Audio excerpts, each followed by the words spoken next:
Stuck in Hagerstown, Maryland. Saturday afternoon, probably about 2:30, I'm assuming.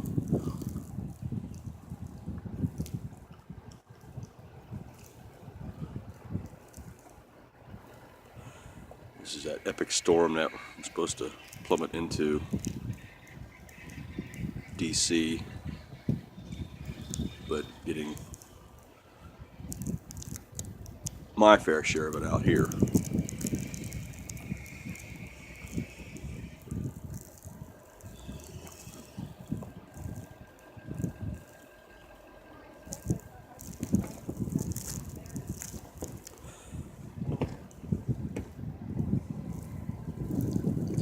Only thing out here is four-wheel drive pickups and plow trucks.